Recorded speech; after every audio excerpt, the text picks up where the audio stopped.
Good morning, guys.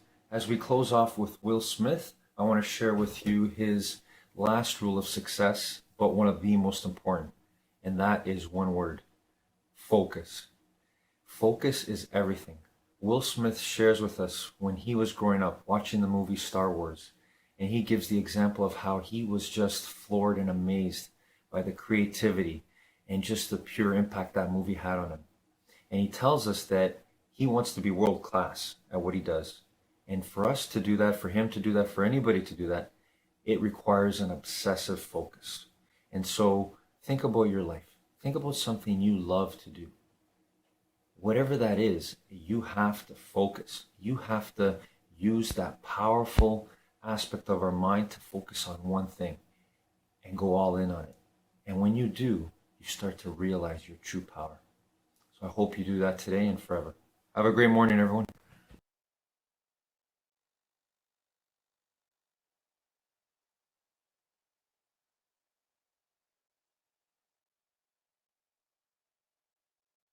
I recently had Tony Robbins on my main channel for the third time in an interview, and so to celebrate that, please enjoy this special video from our vault. I always tell people the most valuable lesson I got from my mentor, Jim Rohn, was I asked my father worked 2 jobs. We were always broke.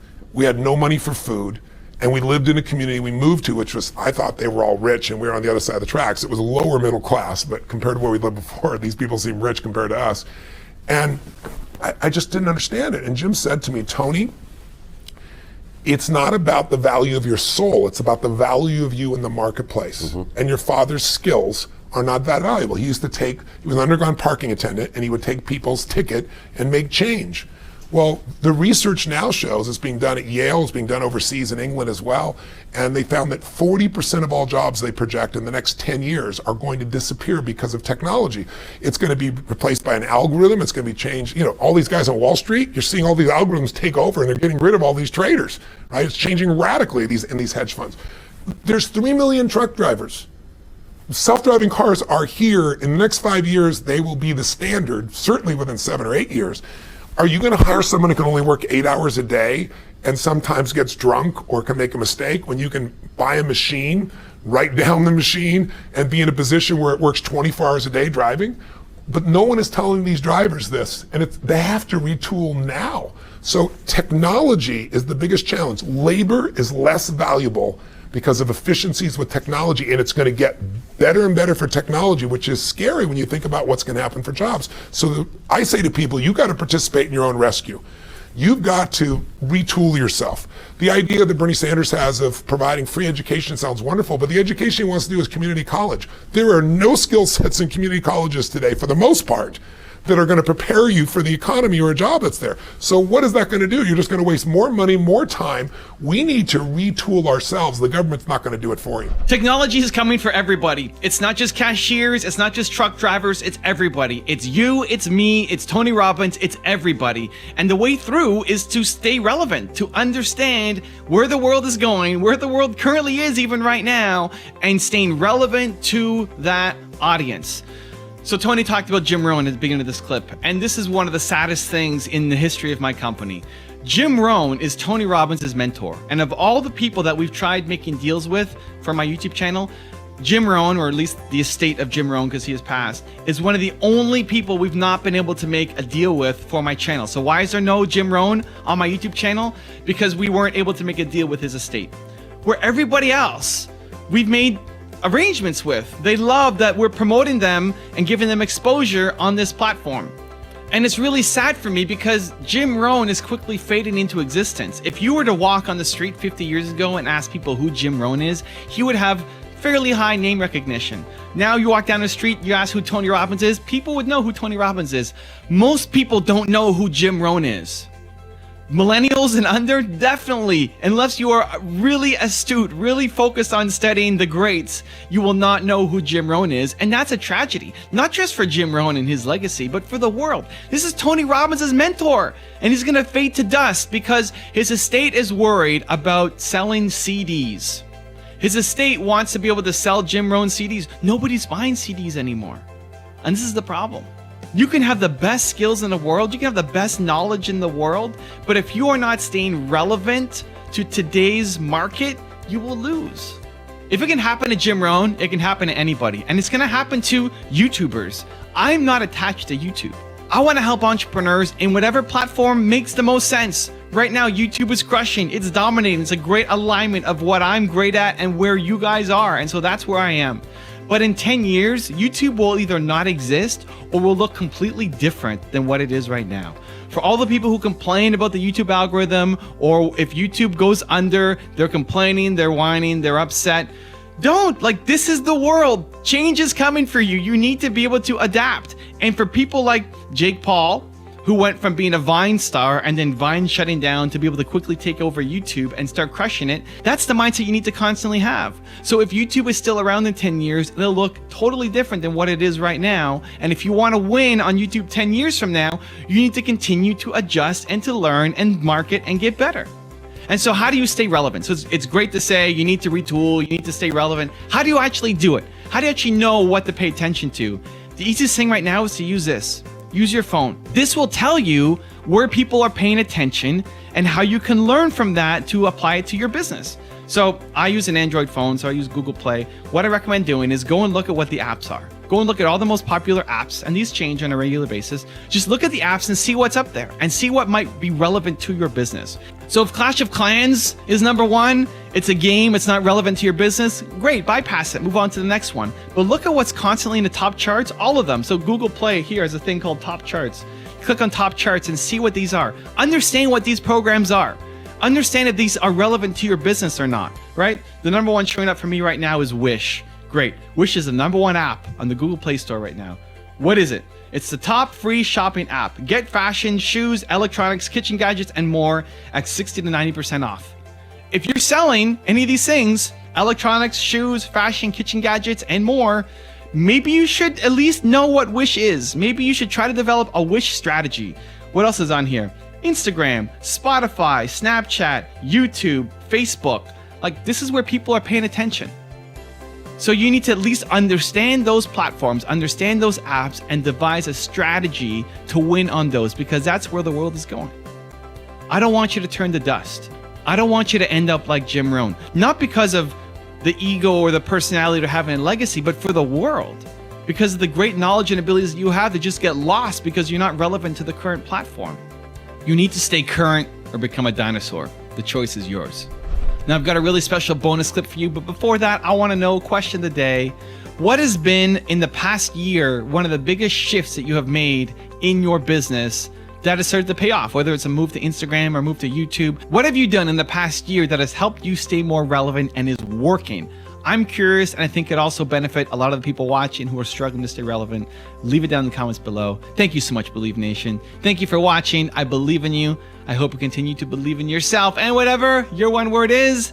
Much love. I'll see you again tomorrow morning for another shot of espresso, and enjoy the bonus clip. I wake up every morning. Espresso keep me going.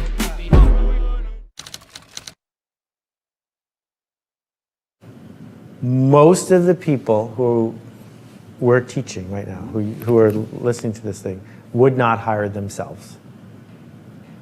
That if you had to pick someone in the world to do the thing that you do, you'd find someone better than you. So we've changed the stakes, and we have to be really clear about that. It used to be, if you went to Rhode Island School of Design and you got through it, you had this huge head start on people. The head starts are gone. Yes. So when you think about it, you know, when someone says, I'm a freelancer and my primary asset is my relationship with my clients. Well, if I went and asked your clients, which of all the freelancers you've worked with is off the charts with a relationship, would they actually pick you this person, right? That when someone says, I'm able to use light and color to create photographs that create an indelible image in people's heads. Well, if I talk to the people who've seen it, are you really off the charts? So what I'm saying is, yes, this institution is crumbling, but that puts a huge onus on people to be honest with themselves about the craft. That you're not going to get away with the craft being what it used to be just because we could find you. And you know, I gave a talk 2 weeks ago to the people who make all the imprinted items in the country, like pens and water bottles and things like that. It's a huge industry. There's 50,000, 100,000 people who do this for a living. 90% of them have a big, thick catalog. They all have the same catalog and the same price list. And you go to them and they say, yeah, I have these water bottles, which one do you want? That used to be a really important value add because there was no internet. But now there's the internet, sort by price. I'll take this water bottle, I'm done. 10% of the people actually engage with you, help you find a thing you never would have thought of, deliver the thing that's off the charts. They're taking huge emotional risks as they do their work. The other 90% are sitting there thinking they're in the 10%. They're not. They just have a catalog. So sometimes people throw things at me when I'm on stage because my argument is I didn't wish for the world to change, but it did. Now that the world has changed, don't get frustrated because people are doing exactly what you do, shopping around, sorting by price, buying commodities, because that's what we do when we're given the choice. So if you want to be treated as a non-commodity, act like a non-commodity. No one is a commodity if they don't want to be. If you want to see my recent interview with Tony Robbins, check the video right there next to me. I think you'll love it. Continue to believe, and I'll see you there. There is a regenerative revolution that's happening in medicine right now, in precision medicine. Billionaires know about it, but the average person doesn't. What pushed me over the edge recently is I had some experiences that really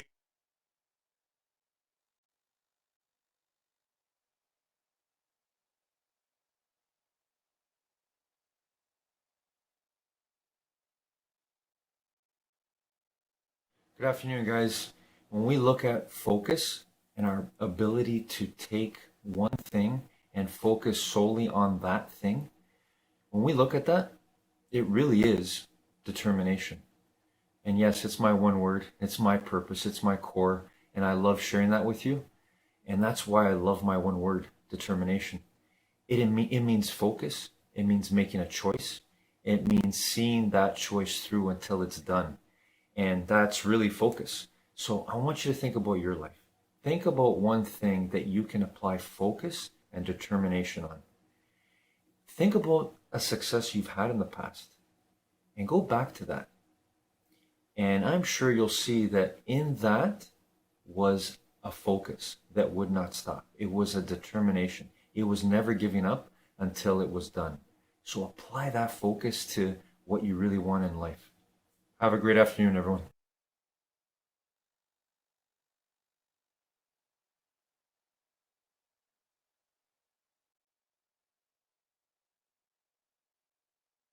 It took me a long time to understand that I had limiting beliefs, especially when I was doing well. So when I started making $80,000 and $90,000 a year in sales, this is many, many years ago, that's like $270,000 today. In an industry, by the way, where the top producers were 40,000. The limiting beliefs that I had at that time, and then even when I was making $1 million a year, were the ones when I was making money. You know, when you're not making any money, it's clear you got a limiting belief. You know, you're making 30 grand a year and that's all you can make, no matter how good you are, no matter how much you smile, no matter how much service you provide, no matter how early you get there, how late you stay, and you still make 30, you know there's a limiting belief because everything would indicate you should be paid more. When you're making $1 million a year, you start thinking, I don't have any limiting beliefs. So the way to handle that is you need to study people that have created massive amounts. This is exactly what the 10X rule was about. Create massive amounts. In the Millionaire booklet, it talks about earning money, keeping money, and multiplying money. This is what the great salespeople don't do. I know great salespeople that have never figured out how to multiply money. I know salespeople that are so good, I'm like, dude, that guy is probably a better salesperson than me, but he's still broke. He's broke because he made his money, didn't know how to keep it, or he kept it, didn't know how to multiply it. How much you earn is a limiting belief. How you keep it, where you keep it is a limiting belief. If you have money in the bank or equity in your house, or you have a retirement account, you have a limiting belief about money. You're saving for a rainy day.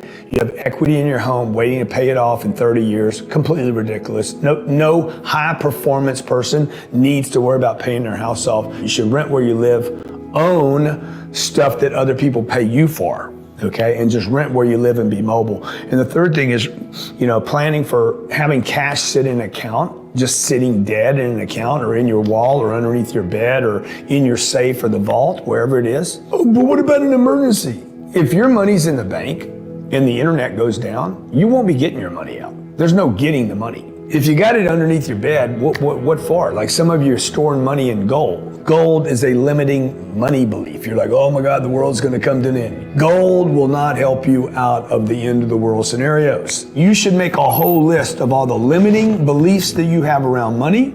Number one. Number two, you should most importantly make a list of limiting actions, not limiting beliefs, because your beliefs are turning into actions. How you save money, how you spend money, how you invest money. Diversification is also a limiting belief. Okay, now I know a lot of people recommend diversification, especially the people on Wall Street that benefit from you diversifying the most. They don't want you all eggs in one basket. But if you study the super wealthy, they took stakes. Once they got super rich, then they're like, okay, I own the railroads, the banks, and all the grocery stores. Want to be happy? Build a life, not just a business. Hey, it's Evan Carmichael, and this channel was created to help you overcome the #1 challenge that is holding you back, a lack of belief in yourself. You watch these videos because you know you've got more inside you. You've got Michael Jordan level genius at something. So today, let's live your best belief life and learn these 7 rich people habits that you need to try. Enjoy. Habit number 2 is celebrate failure with Chamath Palihapitiya. So when I meet an entrepreneur and they failed, the thing that I'm trying to figure out is how did they fail?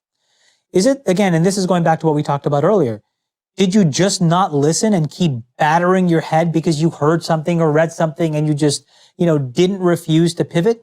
That kind of stubbornness can be good, but it can also be extremely destructive.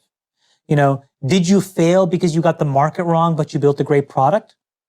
That's actually not such a bad thing. That happens, right? Happens to the best of us. I mean, I failed more times and then the last thing is, are you comfortable with that failure? So the people that can own it, in my opinion, that's a very special class of person. And part of it is just being around enough people. That's why Silicon Valley is so great, because it celebrates failure as much as it celebrates success. And I think that's awesome. I grew up in Canada. I love Canada. But what's frustrating about being Canadian is we don't celebrate failure. Right. And so it's all about mean reversion. It's all about managing the middle. And so if you're an outlier, you feel extremely isolated and you feel stupid when things don't go right, as opposed to trying to learn from it, rinse and repeat, try again. Right. So I'm trying to figure out, how did they fail and what did they learn? In general, I think it's a good thing. In general, though, what I would say more importantly than anything else is, are you humble enough to realize that when things worked, it was you, but it was also a lot of luck? And then are you courageous enough to realize that when it failed, it may not have been as much you, but you've learned enough to now avoid the same mistakes. Those are the two things that you have to figure out. You know, you have to be humble enough to realize like timing is everything. People are everything, right? The team, the conditions, your competitors, so many things came into making something work at that time. It's not so replicable. Similarly, failing, if you failed for the right reasons, that could be great DNA to go again and try it again. Habit number 3, take on the world with Stephen Bartlett. The things that invalidated you when you're younger will be the things you seek validation from when you're older. And for me, not being able to have people at my house, not being able to celebrate birthdays and Christmases, they carved this insecurity into me that as I get to 16, 17, 18 years old, I just want to fill. And as you say, like a lot of successful people, if you dig into their stories, you'll find this moment, this trauma, this event that happened in their early years. And of course, it's then the thing that often makes them successful. But the reason they become successful is because they're in some way unusual. Right? They might be obsessive about money or power or control. And that often also comes with an unappreciated downside, which means they might find it really hard to form relationships, which I did.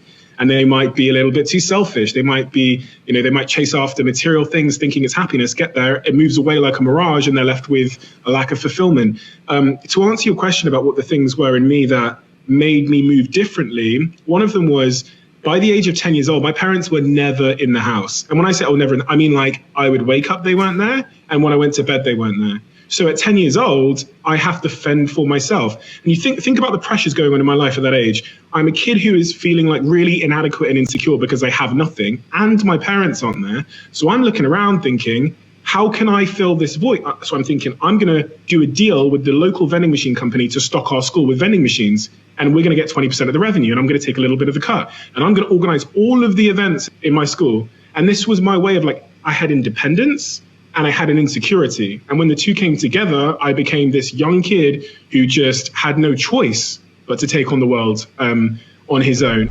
Also, to make sure you're actually taking action after watching this video, I've designed a special free worksheet just for this video. The worksheet will highlight all of the lessons learned in this video, as well as pull out our 3 favorite learnings and quotes that will inspire you to actually do something. The worksheet will also give you space to write down what your key takeaways are and your specific plan of action to make sure you're getting results. If you want the worksheet designed specifically for this video, absolutely for free, there's a link in the description below. Go click on it and start building the momentum in your life and your business. I'll see you there. Habit number 4, know your numbers with Tillman Fertitta.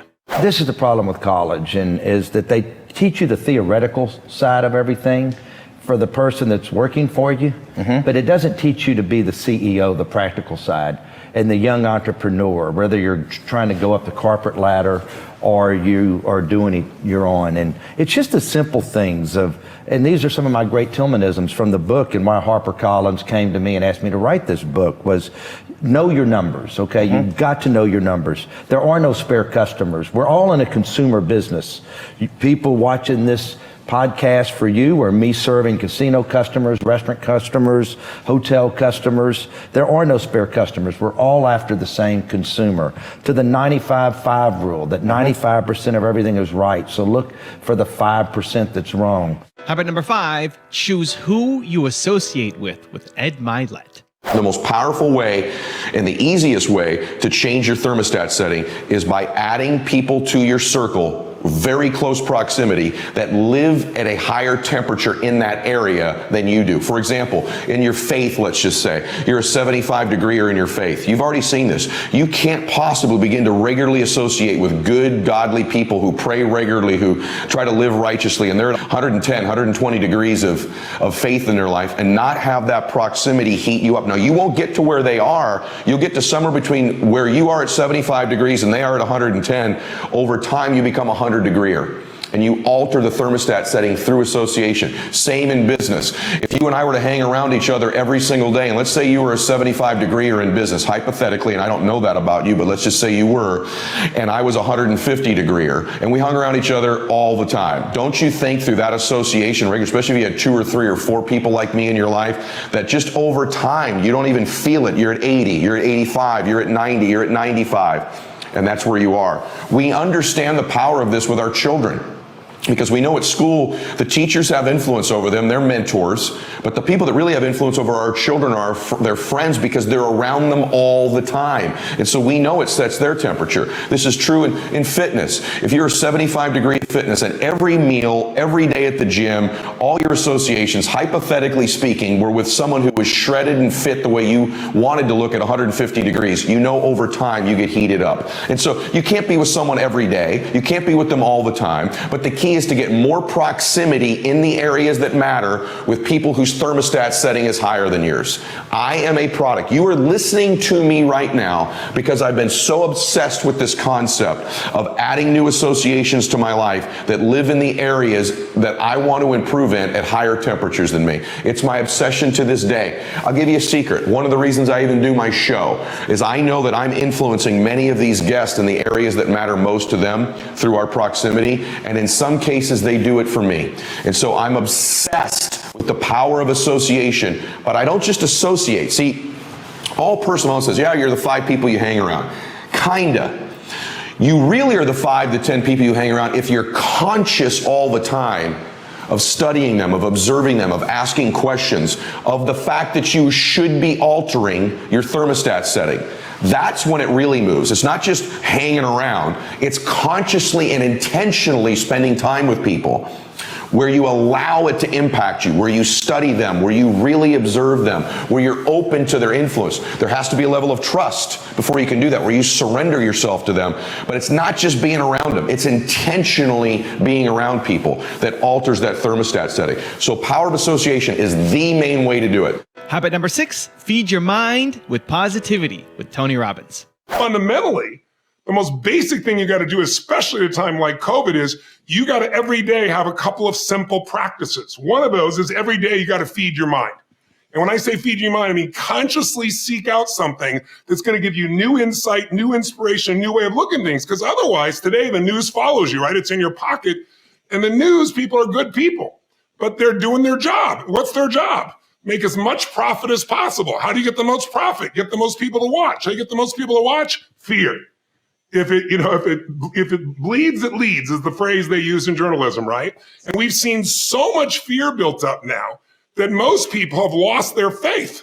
And you can't lose it, fortunately. It's just a muscle that needs to be regained. But you have to fill your mind. You have to pursue it. Great ideas are not going to interrupt you. They have to be pursued. And the good news is today, if you get away from just the traditional news, you can go to podcasts like Boss Babes. You can go to different locations. You can get another perspective, and you can feed your mind. But if you don't feed your mind, my original teacher was a guy named Jim Rohn. And he used to say, Tony, I got a question for you. He said, what if your worst enemy puts sugar in your coffee? What's going to happen to you when you drink that coffee? Is it you're going to have sweet coffee? He said, what if your family member, your friend, your love, by accident drops 1 drop of strychnine? What's going to happen when you drink that coffee? He said, you're going to be dead. And he goes, that's right. Life is sugar and strychnine, so watch your coffee. Like every day, you got to stand guard at the door of your mind, especially at times like this when there's so much fear. And habit number 7, the last one before some very special bonus clips, is love your work with Tom Bilyeu. My average week is probably 90 hours, 85 to 90 hours is my average. I routinely pop over 100 if something really has to get done. The key is to structure your life in such a way that the work is joyful. So the reason that when my wife and I exited our last company, we never needed to work again, ever. I mean, just never had to think about money again. And we thought, okay, what we want to do though is really do something that gives us meaning and significance. So let's build something. If we're going to work when we don't have to, let's make sure that what we build is something that fills us in ways that we can't explain. And for me, storytelling has always been just a calling. I love it so much. And I cannot tell you how much I love writing. So Jeff Bezos very aptly said that in any job, no matter how much you love it, there's a certain amount of overhead, things that you don't like doing.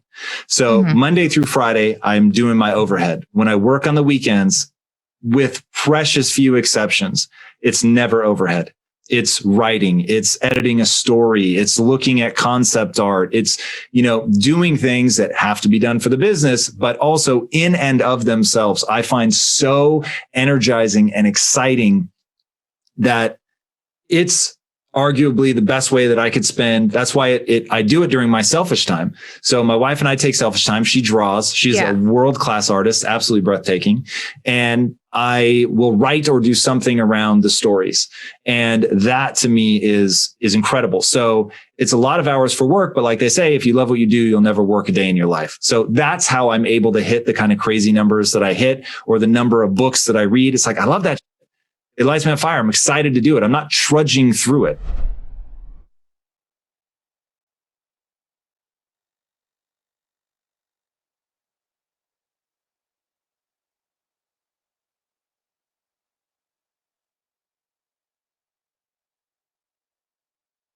Good evening, guys. I want to share with you a story from Stephen Covey's book, 7 Habits of Highly Effective People, to highlight the sort of funny aspect of when we realize how powerful our focus is on our internal being.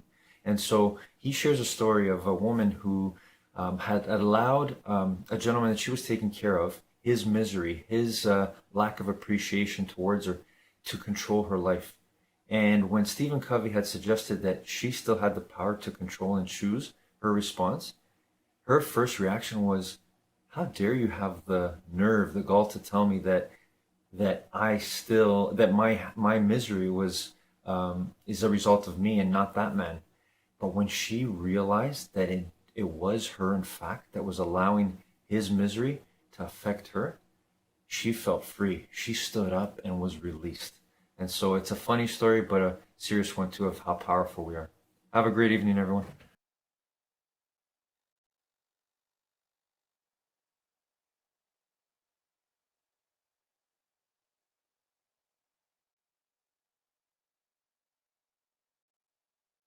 That conscious effort to change a behavior makes us uncomfortable. Even though it may be good for us, it makes us uncomfortable for a day, 7 days, 20 days, 30 days. That period of time is what we call as the switch cost. And if people understand that you've got to do something for about 66 days, not 20 days, not 40, but the latest research says that to make the switch cost stick, commit to at least 66 days. And your brain will then take what you have to consciously think about, what you constantly have to put effort towards doing. It'll make it automatic so you don't have to think about it anymore. I love that. And so the first part is whatever goal you want to achieve, first ask yourself, am I prepared to pay the switch cost? To be uncomfortable long enough to make my new thoughts, my new emotions, and my new behaviors the default, the new default. Because once it's like the browser that's set on your computer, it's the automatic. It's automatic. And if you think about our lives, most of what we do is automatic. We don't deviate very much from when we wake up, when we go to sleep, what we watch, what we eat, where we exercise, who we hang out, what clothes do we wear. We're pretty much creatures of habit. The key is most of the habits that people have, I'm referring to habits as emotions, thoughts, and behaviors, are geared towards helping you achieve exactly what you are achieving right now. And for those of you that don't think that you are committed, you are to those results. To those of you who don't think you are disciplined, yes, you are to those thoughts and feelings and behaviors. The key is to become committed, more committed to your new vision, whether it's your body, your relationship, your health, your business, and then pay the switch cost long enough to make that the new you. Need motivation? Watch a Top 10 with Believe Nation. Hey, it's Evan Carmichael, and I make these videos because you are probably the most ambitious person in your circle, but you know you're capable of more, and you get that push by surrounding yourself with the best. So today, let's learn from one of the best, John Assaraf, and my take on his top 10 rules of success. Enjoy. Rule number 2, master your mindset. Until you learn how to master your mindset by recognizing what's holding you back, the real reasons that you're not taking the actions that you need to take, and learn how to reframe them in the right part of your brain so you can override the messaging signal from the amygdala, the fear center, the emotional center of the brain, to the part of the brain that's responsible for taking action, you're never going to achieve your goals. So whether you have doubts or fears or anxieties, fear of success, fear of failure, fear of losing your job, fear of losing your home, fear of losing your money, you have to understand that just like a car has a light that pops up on the dashboard when something's wrong in the engine, you have an emotion that is your signal to let you know whether you're feeling good or not, whether you're comfortable or not, whether you have certainty or not, whether you have confidence or not. And if you're lacking the confidence and the certainty, it's going to cause doubt. If you're going to have doubt, it may cause anxiety. And as soon as that sets into the brain in a nanosecond, your ability to take action is like having 1 foot on the gas and 1 foot on the brake. There's going to be a lot of movement going on in the tires, but you're really not going to get anywhere. So the first thing I want you to do is write down what's really holding you back. Why aren't you really, get clear, get deep, why aren't you really taking action towards any of your goals, health goals, financial goals, business goals, whatever goals you have? Write that down and ask yourself, is this real? Is this imagined? Is it a probability or is it a possibility? What you'll find, for the most part, is the negative consequence is a possibility. And as soon as you buy into that possibility, you're going to do everything possible to run away, to fight, freeze, or fight that feeling. But when you learn how to switch your brain from recognizing what's holding you back to reframing the possibility from the probability to just a normal possibility, you start to activate different parts of your brain that start showing you the solutions to how to overcome the fear, how to overcome the risk, how to overcome the possible negative consequence. And then what happens is the amygdala, the part of your brain that's responsible to protect you and to keep you safe, the firing threshold of that signal gets lowered. The message to the motor cortex doesn't get sent, so you start to take action. And third, what is happening is that your left prefrontal cortex, the CEO, the genius part of your brain, starts to think about ways that you can actually take action and do it faster and easier and better. It starts to change what you see. It starts to change your vibration. And now you start to have a lot more control over not just having goals and having strategies and plans, but getting yourself to take action. Rule number 3, make a commitment. If we said, in a year, we all want to jog a marathon together. And let's say you're in awful shape right now, but we started with, a 5-minute walk today. And then 5-minute walk tomorrow, 5-minute walk the next day, then maybe 10 minutes, then maybe 15, maybe a light jog 30 days from now. Is it possible that with the commitment that we're going to do a marathon in a year, and the beginning commitment to doing a little bit today and a little bit more each day, including getting massaged and eating well and resting and getting a right program for how much we should train, is it possible that almost every one of us a year from now could slowly jog a marathon? The answer is yes. That means that the issue is not that you can't run a marathon. That means that A, you haven't made a commitment to run a marathon, and then you haven't put together the process in order to do it safely and effectively, which means that I don't care what your current situation is right now, there is a way out. You have to start with your commitment and then get started. Rule number 4, create a vision board. Whenever I want to create anything, whether it's my physical body, a home, a car, a trip, there's a big part of our brain called the occipital lobe, back of our brain. Even when light comes in through our eyes, right, cells in the back of our brain activate and an image pops up in our brain. And that image that pops up into our brain is connected to the motivational center and the thinking center part of our brain. So if a negative image pops up, we reduce our motivation and we don't take action. and then we reinforce that pattern. But let's say I have an image of something that I really want, something that inspires me, then as soon as I pop up that image in my brain, I actually release dopamine, okay, the reward neurochemical in my brain that actually creates motivation, that's actually tied to what I call as the Einstein part of the brain that can actually help you figure out how to achieve that thing. And so I create images of what is it that I want to create for health, wealth, relationships, career, business, charity, fun, and experiences, so that I can activate the reward circuits in my brain, the motivational circuits in my brain, the thinking centers in my brain to help me figure out how to achieve it. But the other purpose of a vision board is to give your brain the instruction of, this is the stuff that's important to me that I want to create, do, be, have, or give.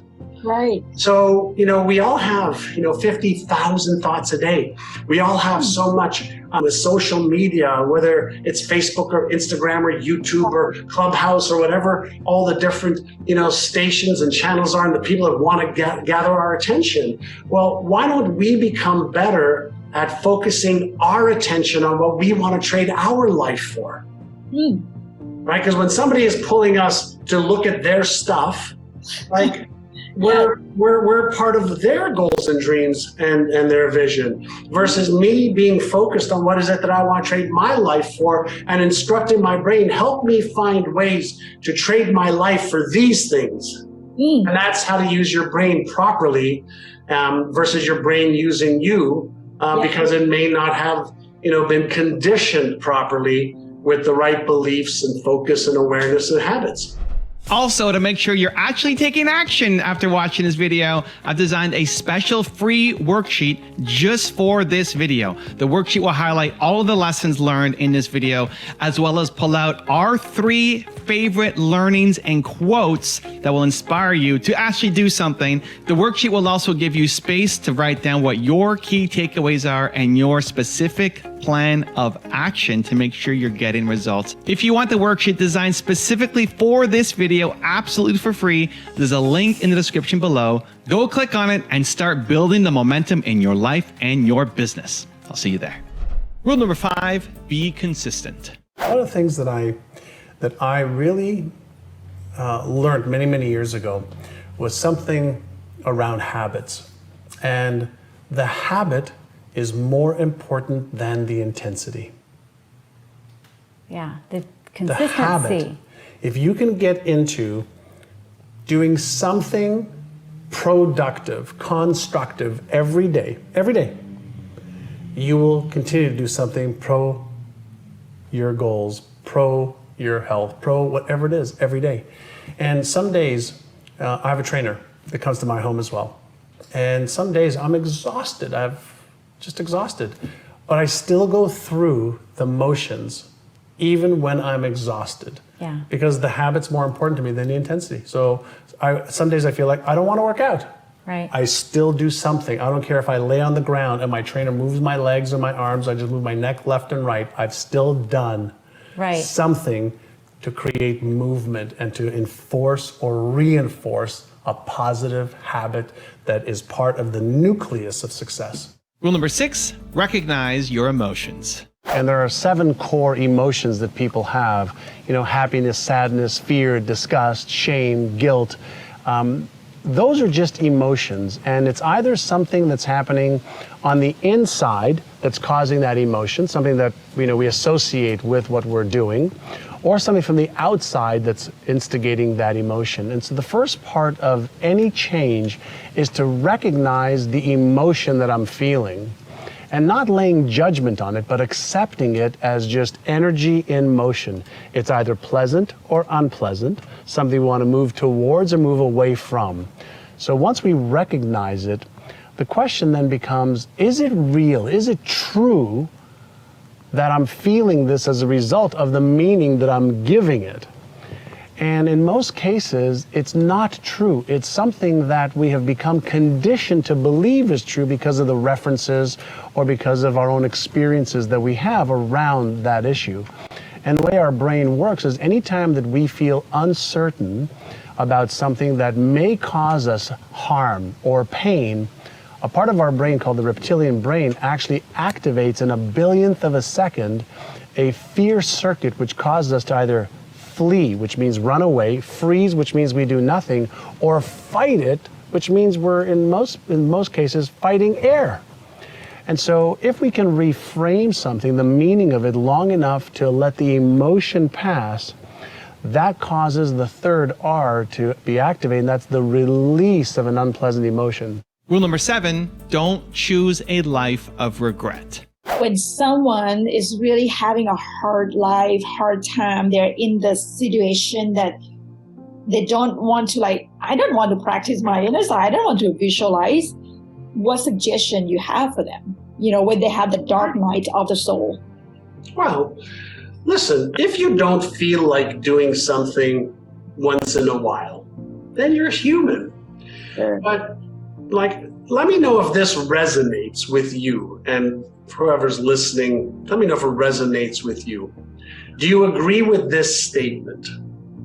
In life, you're going to either pay the price of discipline or you're going to pay the price of regret.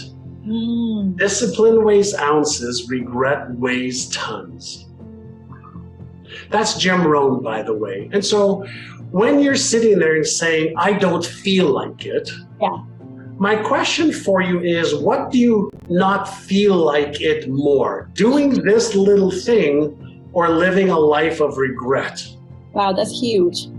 Right? So let's create a juxtaposition against what I don't feel like doing, and let's use contrasting to say, are you okay with this being your character? Are you okay with this being your life forever? Are you okay with developing a lazy habit and lazy disciplines? Are you okay for the next 1 year, 3 years, 5 years, 10 years, 20 years, 30, 40 years, having that as your modus operandi and your identity? If you're okay with that, great, don't feel like it, don't do it, but then don't complain and don't want any more. But if you're not okay with the short-term and long-term consequences of that decision, then here's what I want you to say. I know I don't feel like it, but I will do just a little bit. Rule number 8, upgrade your software. What if you said, okay, I want to make, let's just say $100,000 a year or $1 million. It doesn't make a difference. And I asked you, what do you need to believe about yourself to achieve it? So I need to believe I'm smart enough. Good. Write down, I am smart enough. What else do you need to believe? I need to believe that I am worthy. I need to believe that I deserve this. I need to believe that it's possible. I need to believe, you write down 5 or 6 or 7 beliefs that are just words on a sheet of paper. Now, let me stop for just a moment. I'm going to tell a story and come back to this. I want you to imagine that somebody tapped you on the shoulder sometime today and say, hey, I work with Steven Spielberg and Tom Hanks in Hollywood, and we have this new script, okay, that if you get really good at this script where you could read it in front of a camera without the script, we'll pay you $10 million. Now, I want you to imagine you've never seen the script, you don't know how to act, but they said to you, we're going to give you an acting coach. We're going to give you everything you need to memorize the script. We're going to give you everything you need to act it perfectly. What would you do to take that script that's on a piece of paper that you've never seen before? What would you do to take that script to make it yours, for you to own it? And the answer is you probably read it like what, once? Would you read it maybe 100 times, 200 times, 500 times? You think you might role play with somebody while you're holding the script in your hand? Do you think you might research the role? Do you think you might take a camera and practice it? And do you think that if you practice it 1 time, 50 times, 100 times, 500 times, you can finally put the script down and you can get in front of the camera and go, boom, here is the script? Do you think you could do that? Well, guess what? A script that's on a piece of paper that you don't believe, with practice, you start to believe. So what happens if you take a belief system and you start to imprint it into your subconscious mind, initially through conscious repetition. But there are ways to access the subconscious mind that we know today that are faster and easier than just doing it consciously. And so you take a vision of you achieving your goals and dreams. You take the beliefs you need. You learn how to manage your emotions a little bit better. And then you develop the habits, which again are nothing more than neural patterns in the brain that have been reinforced. And when you learn how to deactivate the destructive ones and activate constructive ones through spaced repetition and reinforcement, now you are resetting your default way of being. Oh. So a belief is nothing more than a reinforced pattern that if you learn how to deactivate it and create a new one, it's like a software upgrade for your brain. Rule number 9, prime your brain daily. One of the things that I would like everybody to consider is every day, okay, how can you direct your brain, okay, where you want the attention to go, right? So there's a saying in neuroscience that energy flows to where attention goes. Energy flows to where attention goes. So if you think of negative things and you predict that you're going to be embarrassed, ashamed, ridiculed, judged, you're going to fail, then the energy and attention goes there, and your brain then predicts that that's going to be the reality. So we're predicting in advance what we think might happen. But by the same time, if you predict you're going to be successful, healthy, happy, financially secure, you're going to be enjoying life, then the energy goes there. So I do something every day called cognitive priming, or I prime my brain. And every day I take out my goals, my vision, my goals, my why, and what I want to achieve. And I have a discussion with my brain on being very, very clear on help me achieve these things. Help these things become a reality. Show me the tools, the resources, the people that I need in order to make this my reality. So I'm putting my brain to work instead of allowing it to do what it naturally wants to do, which is repeat old patterns. So I am developing the new patterns like a software engineer, creates software. I'm just programming my own brain every day on what to focus on. Do that every day. Focus on what you want instead of what you don't want. Watch the magic start to happen. And rule number 10, the last one before some very special bonus clips, is shield your beliefs. When somebody is challenging your thoughts, somebody's challenging your identity, somebody's challenging your ideas, and you're allowing what they say to override what you know, in most cases, it's because you're lacking self-esteem yourself. You're lacking confidence with the product or the service or the idea. And so it really is never about what they're saying. It's about your interpretation and your automatic response to what they're saying. So the meaning that we give anything determines how we feel about it. So the question is, well, how do I change the meaning of what somebody says to me? How do I put a shield around myself when somebody says something negative to me so that it doesn't affect me? And one of the things, again, to do is instead of be in a state of reacting, be in a state of observation, be in a state of awareness of why is it when Joe or Mary or Harry or Sally said X, did I feel a certain way? And it's because of the meaning that we have given things in our own minds. And so the key is not to try and get people to say fewer of those things. The key is for us to be able to accept any kind of external stimuli and do with it what we choose. And is there a way that you can learn how to give anything that happens a positive meaning? That's number one. Number two, when most people have a negative comment, it's because of their experience, their story, their believability around that idea that is causing their reaction. So you can choose to accept it or you can choose to reject it.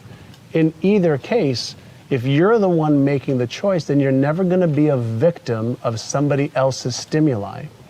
And it reminds me of a wonderful little story about Buddha. He was walking into a village, and about an hour outside this village, this person came up to him and kept berating him, how silly he was, how stupid he was, how he wasn't there to serve people, he was there only for self-gain. And Buddha wasn't responding to this individual. He just kept sending him love and prayers and good wishes. And finally, just before they got into town, this guy said, well, I'm antagonizing you. I'm telling you all these negative things. How come you're not responding to me? And Buddha said something brilliant. He said, listen, if somebody offers you a gift and you choose not to accept the gift, to whom does the gift belong? And so obviously, if somebody's giving you feedback that isn't going to serve you, just don't accept the feedback. Just don't accept it as part of your truth or reality. Stay true to your own knowing. Stay true to your own confidence and certainty. And that way you'll be in control of your own destiny versus what people say or don't say.